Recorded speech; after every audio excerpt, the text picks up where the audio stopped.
Building an audience is different than building a community. And this week's guest is an amazing example of what building community looks like. And she's going to share why community may be the missing piece to your business. Hey, I'm Amanda, and welcome to the Best Damn Coach podcast, where I will teach you how to coach yourself, how to coach your clients, and how to run your coaching business.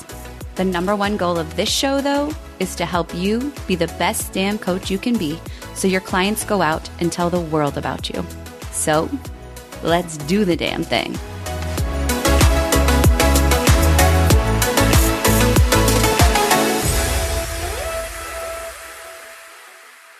You guys, I am just so excited about the new things happening around here. It's been heavy on my heart to focus on connection this year inside of 2023. That's my word, my first time ever having a word, by the way. And what's happening inside of my personal life and business life by focusing on that is pretty amazing. And what I want to do is bring you into that. I've noticed after coaching hundreds of people over the years that taking action is the hardest part.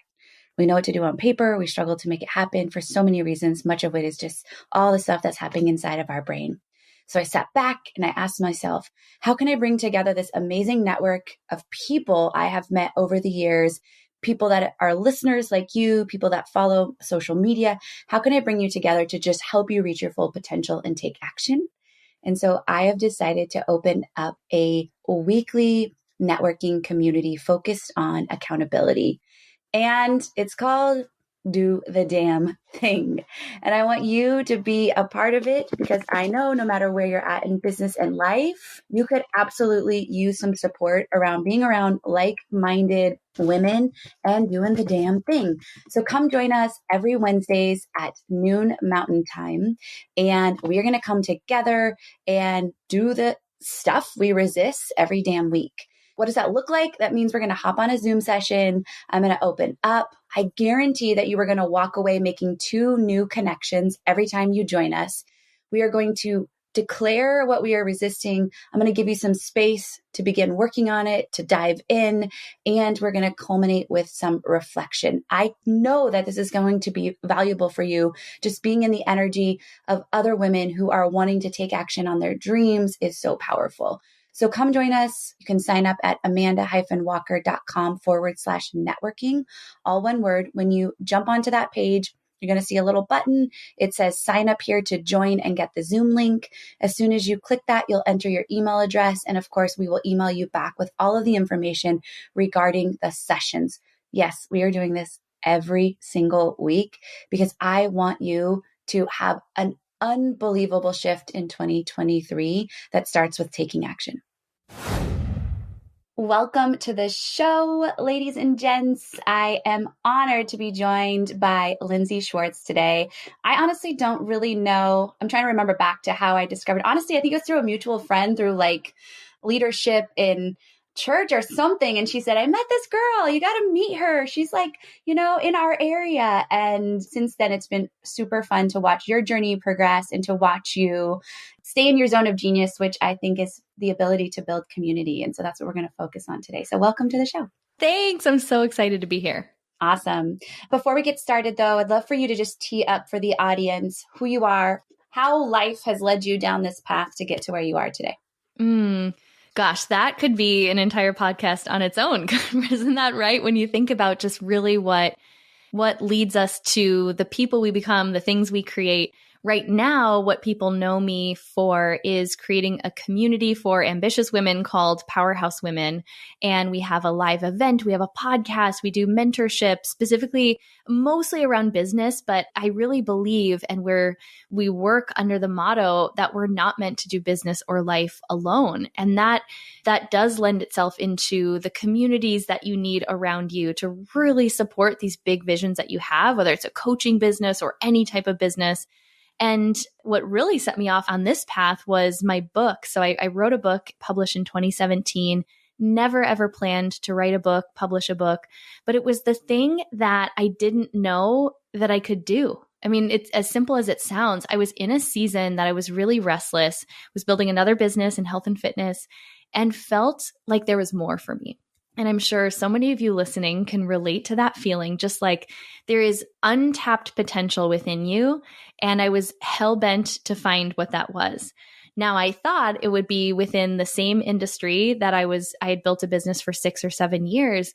And I think I could have found it there, but it ended up that this book opportunity was presented and there was something in me that said, go for it. Without any agenda, never in my wildest dreams did I think that a book was going to turn into an event, was going to turn into this global community.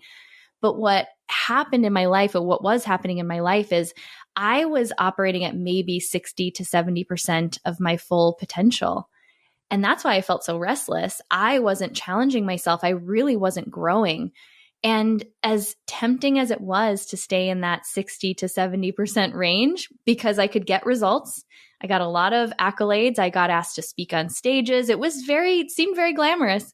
But at the end of the day, if you know there's more for you, if you know there's another level for you to unlock, you just can't ignore it. And it took me doing something that I really didn't know if I would be any good at, which was writing this book, to start to tap into that growth that I was really craving. And it just so happened to also change my career path, change my life, bring amazing people like you into my life. And for that, I'm forever grateful. But yeah, had we met 6 or 7 years ago, I never would have predicted that this is what I'd be doing now. It's so amazing to hear that. And I think that the listeners definitely resonate with that story in some fashion. I know I do. Like when I was a high school teacher, showing up to work, and I loved my job. I love like high school kids, like they are my heart and soul. But I get this really clear visual of like that empty feeling was me operating at 60%. And I remember so clearly many days coming home to Justin, especially like my paychecks were $623 every other week, right? And there wasn't like energetic mutualism there. That's my word to describe it. But man, it was like I would stare at him like there is something more. I get emotional like talking about it because it's like, dang, like you feel it in your bones. And it's a palpable feeling that is so impactful. And like, I don't know, you, me, millions of other women are out there to be examples and models for what's possible when you decide to operate at higher than 60%. Yeah, but it's scary as all get out because especially if you are anything like me and I had it dialed in. Look, I had my 70% set up to look like everyone else's 100. And we have to be like radically self-aware and willing to be honest when we're not operating at our full potential, because it could have been so easy for me to stay in that zone. But it took that self-awareness and the honesty to admit that I wasn't challenging myself, that I was real comfortable with the life I had created. And it was going to take a big shift internally and in how I showed up in the world in order to create new results. And looking back, that's so obvious. But in the moment, I was not aware of it. I was so blind even to my own playing small. And I think there is someone who needs to hear this, that you're starting this year, you have all these big goals, but there's a part of you that's like, I don't really want to change. I don't really want to go to that next level, or you have a limiting belief that's going to hold you back, and it's going to take a big shift. There's going to be parts of you and how you operate that can't come with you to the next level that you want to go to.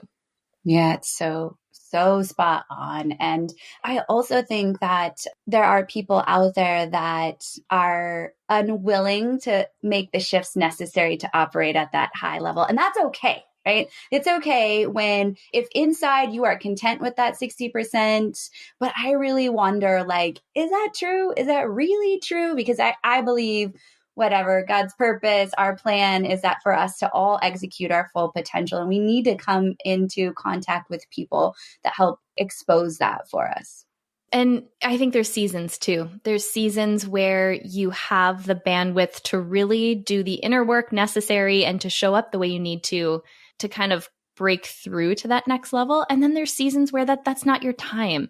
And I do think it's important to, again, be honest with yourself about what season you're in, about how willing you are to really give what's required for you to really break through. And I think it's also okay to admit when this isn't your season for that and you're not willing. And maybe something else in your life is taking priority. I don't think it has to be as messy as it felt for me because I resisted it for so long. I had gotten to the place where I was just so over myself. Oh my gosh, I was just so over it. I don't know if anyone else can relate to that. You're just like, wow, I really have bought into my own BS. This is so cute of me. Yeah. Well, I think back to my journey too, is I just didn't know what I didn't know. I was brought up I had an amazing childhood, but it was very, the teachings were go to school, get good grades, be validated by those good grades and accolades, go get your education, go to higher education, get married, find your soulmate, have kids, and da da da da da. So it wasn't until I got the first taste that I had more power inside of me. It wasn't until that feeling came at the perfect season, I would say, when I was ready, quote unquote, but when I was aware, self-aware enough to be able to make a decision or not towards it. But I just didn't know what I didn't know. And I remember hiring my first business coach, who I would say was a business coach. Honestly, she didn't teach me anything about business. She taught me about how to save myself from myself. And that is exactly what I needed to see, that I'd been living very powerless in my life, not intentionally. It was just because I had a beautiful life and my parents just knew what they knew until we didn't. And all of a sudden this more existed. And I was like, ooh, I want some of that. Yeah. Oh, and it's like that moment you wake up to that feeling that there's more. You can't really put the genie back in the bottle. The moment you become aware of that, you sort of agree to this life of getting really curious about what that is. And when we say more, that doesn't even have to mean more money or more success. I really mean like the internal feeling that there is more for you as a human being to experience in your own growth. The other stuff comes with it, and that's cool and that's fun.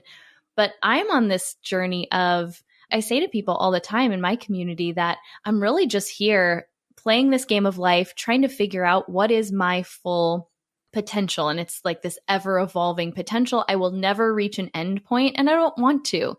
Now, I just happen to be playing this game of business as like the playground or the game board that I'm growing through. I mean, if you want personal growth, start a business. That's basically it's what you're signing up for. Personal development I never knew I needed. Like, right? That's really what I feel like business has been for me. And I'm so grateful too. Should come with a disclaimer for sure. Yes, agreed. Totally.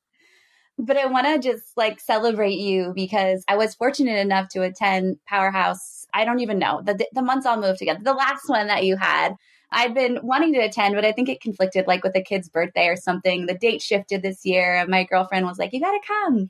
And so I was fortunate to be in that energy. But just to celebrate you, you had this very, I don't even know if you know it, or maybe people have told you, but when it came time for you to take the stage and you were wearing that super sexy, limeish green outfit with your little braid, but the way you just stood and carried yourself on just the walk to the stage, I think is such an example of the power and the energy and the confidence that comes when you choose to put yourself in that position to operate at that full potential. And you didn't have to say anything. And I think that the energy in the room was just like, yes, like it really showed everybody else like, hey, Lindsay can do this. Like, you're not a unicorn. Not to my knowledge. I know, dang it.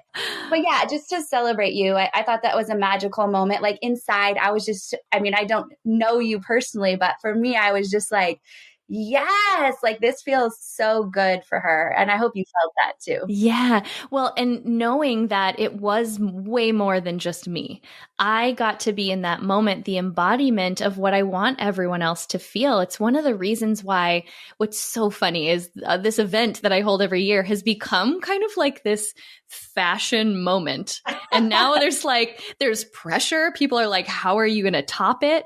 But it's so much deeper than just clothing or whatever for you makes you feel like you get to tap into that version of yourself. I've had people say, gosh, I just don't really know that I fit in there. I'm not that fashionable. And if people are looking just at the surface, they're missing it. They're missing it because what we create, and I get goosebumps as I say this, is a place where there's a version for all of us, that if you are that person who knows there's more for you, there's a way that that version of you self-expresses in what you wear, in how you walk into a room, in how you take up space, even if you're still scared or insecure. It's not that I don't have insecurities, but I can have those insecurities and also bring this version of myself to the room that is also, it's me. It's me just as much as the version of me that sometimes doubts myself or thinks my hair doesn't look cute today, or that I don't know what I'm doing.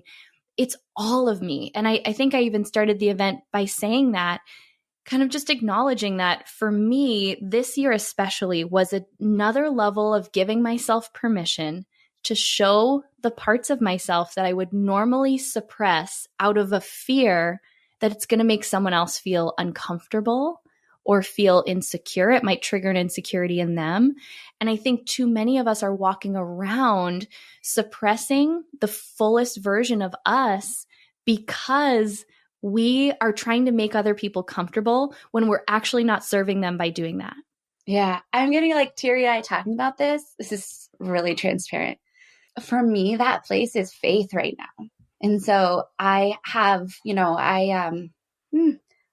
I was raised like with a blank canvas, and I've realized I've been suppressing that curiosity for so long because I was afraid, like the people that have been a part of my journey, specifically in business, it's not so much life, are going to not love that version of me as I lean into my faith.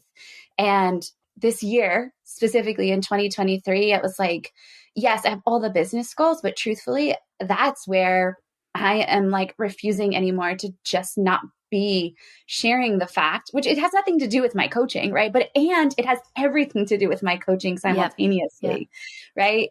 And I was just sharing recently, like this kind of messy place and how my ego keeps getting in the way of pursuing a spiritual connection and, crying on Instagram stories, which is something I told myself I wasn't going to be that girl. And it was just amazing, the outpouring of people, like just filling up with my DMs to share. And so I think that it's so powerful for you to say, just refusing to suppress any parts of us, because how we do anything is how we do everything. And I think that is, if I'm suppressing faith, that's showing up in other areas too. And I can't fully be the person I want in my business without all of those pieces. Yeah. There's also an element to, this doesn't mean that you walk into a space without regard for other people or their feelings. It means that you notice where you're holding that part of you back. Like you feel like you should share that part of you right now, but you're deciding not to try and please someone else or avoid making them uncomfortable. It's like dancing in this place between, now I could, but I don't walk down the grocery store aisles in my lime green blazer and my braid whipping back and forth. It's just as much me to sit here with very little makeup and my hair, we just both agreed that we're on day 3 hair, and just get to have like a really vulnerable conversation. But I think it's just more about celebrating. There's all these elements to us and these things about us that we want to express or we want to explore that maybe we're not giving ourselves permission to out of a belief that we have to be a certain way. So I relate to that example so much as well. And I'm just always on the journey of, okay, where am I at and where do I want to grow this year? And that's part of just always becoming the next version of myself. Yeah. And I think it's really simple. Like faith is a big topic, but for me, I discovered a lot about taking up space and being, and suppressing parts, because I walk this balance, and I think you're similar. I want to show up as this very messy, no makeup, sweaty post-workout, like you get all of me and I don't have to show up ever with makeup on. And also, right, simultaneously want to be the woman that rocks like the deepest burgundy lipstick and makeup and power outfits. And I think a lot of me in the beginning, especially of business, felt like there wasn't an and also. It was one or the other. And COVID had me realizing actually how I feel owning that bigger, bolder part of me, because we were so like in the like natural state because we weren't leaving the house as much and da da da da. And it was like one day a client released like a special lip color and I ordered it and it was atypical. I was like, oh, I wouldn't wear this. I put it on. I was like, oh, hey now, like I felt pretty good wearing this. And it really started me like owning kind of the clothing, the shoes, like looking more deeply at how does that stuff actually make me feel and show up as that version of myself. And that's actually the perfect way to play with this. Start to test the boundaries of what you tell yourself you do or don't do, especially what you do or don't wear. Now, again, this isn't to say that you want to go try some trend that doesn't even really resonate with you. But if I can even just think back to this period of my life where I was really starting to step into this, I noticed that there were certain styles or just certain women that I would just notice their energy. And it wasn't even so much about what they were wearing. It was how they were wearing it, how they were carrying themselves. And then I realized one day, I actually heard myself say it. And this is how you know you're ready to outgrow beliefs. You hear yourself say it, and that belief or that thing that you always say, I am, I'm not, it just doesn't fit anymore. You hear it from like a different lens, from this lens of, wait, is that still true? Or do I want to keep that as my story about myself? And the story I used to tell, this is why it's hilarious that this event has become like this fashion moment of the year. I have a younger sister who is amazing. She's 7 years younger than me. She's always been the one who's just the risk taker. She's had every color hair under the sun, wears the craziest outfits that if like I walked into a closet and came out wearing that, I would look like I am a crazy person. And she has inspired me from the day she stopped annoying me, I guess, right? Like we have that younger sister period. But she inspires me because she is so herself. And when I would talk about her or I would talk about myself, I would always say the words, I'm the vanilla sister. That was actually like the term I used for myself. Now, why I decided that was the case, I don't know where I came up with that. And I would say it kind of jokingly. It didn't make me feel bad. I just sort of was like, I mean, we could not be different human beings. We physically could not be more different. I would compare myself and say, oh, I'm the vanilla sister, which really meant I'm kind of afraid to take risks. I'm afraid to like really express myself. And one day I heard myself say it. And then I was like, I paused and I was like, yeah, I don't want to be that anymore. And I literally, this is like hot tip, I hired a mentor, right? I hire mentors in any area I want to grow. Why would my style be any different? So I literally worked with a style mentor. I went through this whole program and actually started to design, who is this person that I'm stepping into and how does she dress? And so I just started to notice the thing for me was a lip color. I always felt like I couldn't pull off a bold lip. I felt like I was a little kid playing dress up. And I literally had like this season, I went through my era of the red lip. Even on my book cover, I'm wearing a like red lipstick. And there was a point where people would see me and they would say, oh my gosh, I don't even recognize you without your red lip. And all of this to say, you can literally reinvent yourself at any point you choose. And sometimes the silliest thing, like a lip color that you see on someone else and you're like, gosh, I wonder. How you know you're maybe ready to branch out from how you're showing up right now is you see the way someone else is showing up or something they're wearing and you're like, could I? You just have this thought of, I don't know. And there's something inside of you that ignites. That's a feeling to lean into. That is your sign that there's something available. So I love having this annual event where I literally still don't know because it'll be in August again. I'm like, I don't know who I'm going to be at that point. So why would I try to pick out what I'm going to wear now? I am definitely not going to be the same person 8 months from now. So let me just see. Let me see what that version of myself picks out to wear. And that's really where like the fashion piece at the event comes into play, because I do believe that our style and how we represent ourselves, I want to create the event where you have all the permission in the world to show up in the thing you couldn't wear anywhere else. And women will celebrate you for it. Yeah. I love that. So good. And I think that's one of the reasons you are so effective at building community is you see that big picture. But I want to dive into, I mean, obviously we're hitting some amazing deep topics already, but one of the things that you talk a lot about is the difference between community and an audience, right? And why community might be kind of this missing link. So I'd love for you to maybe tell, how do we differentiate if we're building an audience versus community? What's the differences there?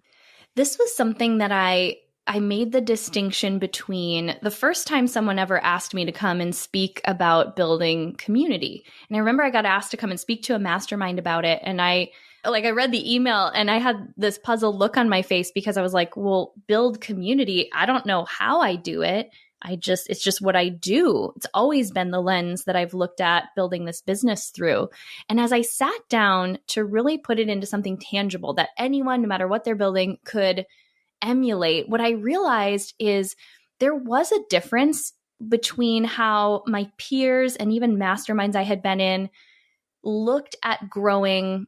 You know, if we look at the term audience, it's like the wider pool of all the people we could potentially serve.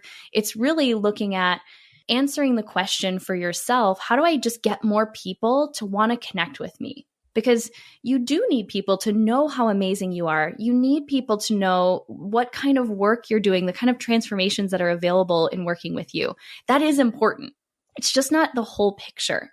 Because what I've always looked at, because I've had a small audience, I started with a very small audience, and even pivoting from health and fitness to more of like the business, personal development, I didn't have a lot of those previous customers or audience follow me over. So I started from scratch, and I never looked at that as a bad thing. I just knew I had to think differently. So right away, instead of just asking myself, okay, how do I get people to connect and want to hear from me? I realized that I always looked at it through the lens of a deeper question, which was, how do I get these people to connect with each other? Because if you think about it, when people know that your brand or your social media or anywhere that you're showing up online, if you become this central point, so Powerhouse Women has become this central point where women know they can meet other people like them. It creates a depth of brand loyalty. It creates retention.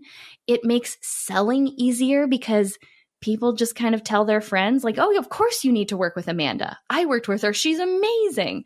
And they trust you because you're a member of this community. You have this connection. And it's just a different way of looking at building out your business where you're actually prioritizing the connection on the front end versus thinking, okay, when I have this group that I'm coaching, I'll just throw them in a Facebook group and they'll get to connect then. What if instead you prioritize creating spaces of connection? Now, it doesn't just have to be a Facebook group. Let me just preface that. But prioritized connection where it wasn't just all coming from you.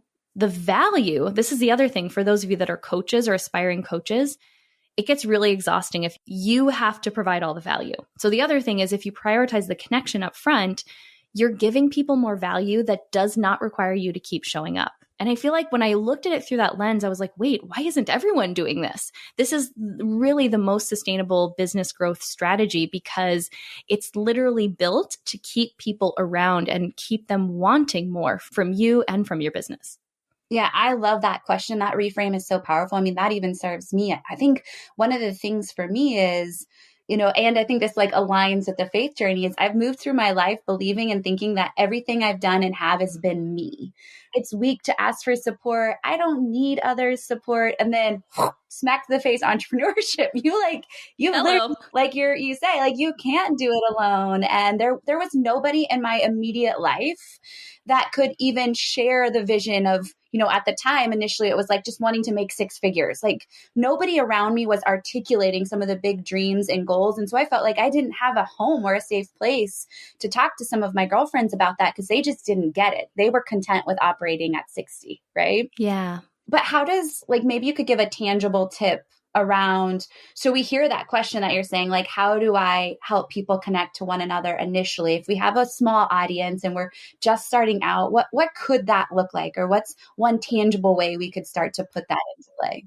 Okay, so here's your mini under 5-minute training on this, okay? And this is really where everyone should start, even if you're not like, I don't know, lady, with the side part or the middle part. I don't know if this is for me. Maybe it doesn't apply to my business. Just walk with me, okay? And what I want you to start to think about is the person who you serve. Just like we literally started out this conversation talking about how all of us, every single human being on the planet, for the most part, has this aspirational version of themselves that they want to become. Most people have goals or a vision for who they want to be, especially if you're in the coaching world. Your business is literally built around creating this transformation for people. So when you can look at your business through the lens of this question, which is, what is this aspirational identity I'm helping someone step into? Then what you can start to do is literally create a conversation that draws in more people who are likely to be your ideal client because they share this aspirational identity that they want to become. And it starts to frame the content you create. And I'll give some examples there. And also, if you're willing to create opportunities to serve and connect people around this identity that they want to become before they've ever been your client. So this could be through free challenges. It could be like a free community, could live on Facebook or somewhere else. It could be even just in-person meetups. If you can create conversations that really pull in this person who's going to have a similar aspirational identity, it gives you a wider pool of people you could potentially serve, right? The easiest way to do that is start to look at your content through the lens of, am I really not just making it clear who that aspirational identity is, but am I intentionally providing ways for people to connect with others who are on the same journey? So within the Powerhouse Women account, we'll do regular posts where in the caption or in some way in the image or the video we're sharing, it's giving a call to action for people to start connecting with each other. So it could be a caption that's like, we believe we're not meant to do business or life alone. Everyone, share one need that you have in your business right now in the comments, but then take 3 minutes and scroll through the other comments and see if you could help meet someone else's need. Or it could be, hey, where's everyone from? Drop your, city and state below and go and follow the people who live in your same, area so you can connect with each other. The other example that's so easy to do, if you do any sort of Zoom calls within your programs, if you even host free challenges or community building things on Zoom, there's that awkward time period where everyone's joining and you're like, oh, hey, Sarah, how are you? It's so awkward, right? Like, what do we do with that? What do we do with that? So I don't know where this literally just popped into my mind again, because I think my mind just naturally thinks about connection because it takes the focus off of me feeling awkward in that moment. And on one call, we did this and I was like, oh my gosh, I'm using that on every Zoom call I do from now on, because we really prioritize connection and people know that. What we do at the beginning of Zoom calls is we say, hey, okay, everyone, as you're joining, put your Instagram handle in the chat. And what you're going to do is you're going to go and send a message, go follow and send a DM to the person who commented right above you. So, this is exactly how I say it. I say, so no matter what, out of this call, you're going to make 2 new friends because you're going to send one message and you're going to receive one message. So it gets people connecting right away. I serve people in business, so they want to connect. They want to find others who are like them. And I think when we can look at ourselves and how we show up in our business as, yes, you're the expert. Yes, you want to serve people and solve their problems, but can you also see yourself as kind of like the matchmaker? Can you see yourself as the one who's starting the conversations for other people to be able to connect around? That's where community starts to really form. And I promise you, if you invest the time up front to do little things like this, it makes your sales process easier because people build more trust in you. They also become affiliates, walking, talking affiliates for your brand. It's like the ripple effect is just endless. I really think businesses that aren't prioritizing community in the way that we're talking about it here, where you're creating a space for connection, I do think those businesses are just going to have a tougher time because things are changing. The algorithm is changing. Ads are changing. It's just getting harder and harder to get in front of new people. Yeah, I totally agree. And it validates the ROI of business is not solely monetarily. I think about investments that I've made in my journey. Some of the greatest return has been the connections and relationships I've built inside of masterminds or, attending one-day events or whatever the case is. I always tell my clients too, you never know when you're like one connection away from exactly the person you needed in your life or whatever that next thing, whether it's a friendship, a business connection, a connection for your clients. You never know what's ahead. And yeah, that was super fantastic and very tangible. So thank you. Yeah. And it's easy, and once you start to do it, you'll start to get creative ideas for how community can show up within the places that you are serving people. If you come back to that question, okay, how could I in this moment create an opportunity for people to connect with each other? Just sit with that question.